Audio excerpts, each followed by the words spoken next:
Hello everybody, it's Brad Roberts back with you here at Hookist. And of course I'm very pleased to announce that we're starting a new song. On Sunday I gave you some rather onerous directions in which I suggested that you write an iambic pentameter.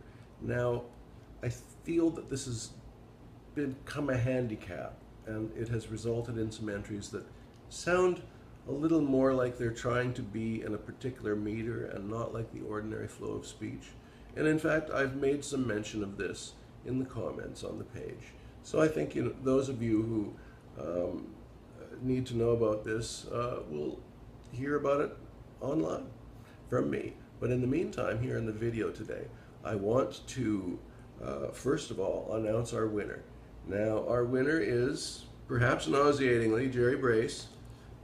Believe me, I didn't want Jerry Brace to win because I don't want this to turn into the Jerry Brace show.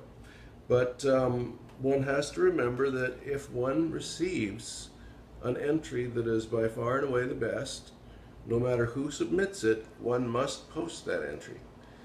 This, of course, reminds me of the dilemmas faced by people in political institutions or politically motivated institutions like, say, academia, where choices for an employee are not based necessarily on their ability, but perhaps the fact that they're different. That's my political rant for today. I'll leave it at that and move briskly back to the business of songwriting, where this form is more properly situated. Now, Jerry Brace. What is Jerry Brace's line? Why do I like it? Well, let's take a look here. I've got before me a quotation from the man himself. The snap of a twig, the shuddering breeze, the darkness brings a familiar unease. Here we have a line which does so many things. It, first and foremost, it sets a tone, it sets a mood. The snap of a twig, the shuddering breeze. Just two very simple details that say so much. And then the darkness brings a familiar unease. Very colloquial, very much like the sort of conversation that you would hear on the street. A nice informal tone. And the darkness is both outer and inner, and works as a nice symbol or metaphor, if you will, for the narrator's internal state. Lots going on in those two lines. So, Jerry, you've done it again.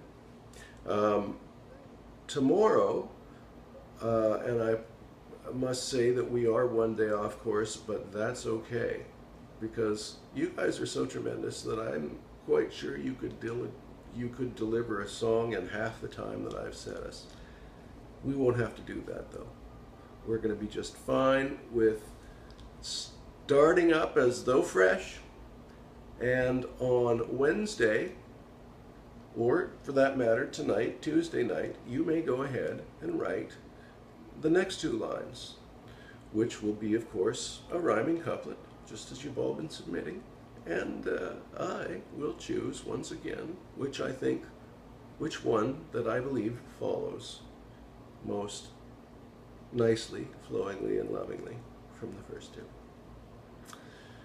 That is all, and I hope you have an excellent time. By the way, if you don't want to have to bother with my onerous instructions about iambic pentameter, don't worry about it. Just try and keep your lines in around 10 syllables long. You'll be fine. All right.